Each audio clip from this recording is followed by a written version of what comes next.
As a dentist, I am not the biggest fan of floss picks. They're not terrible, but they're not as effective as traditional string floss. Here's why. For starters, you can't get the string to curve around your tooth.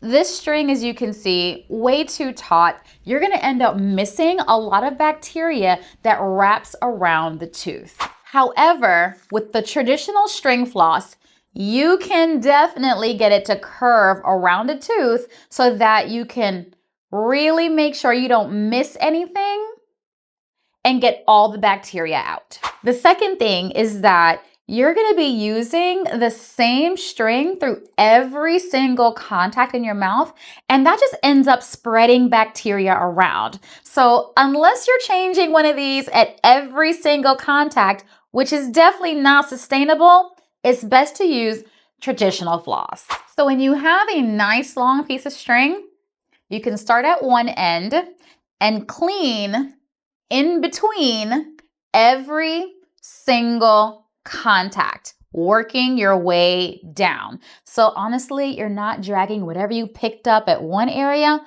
onto the next. And my third reason, so with floss picks, they're just very, very difficult to get into particularly tight or back areas in your mouth. It's quite bulky, and quite honestly, you miss a lot of the bacteria and food that gets caught back there because this just isn't gonna curve properly.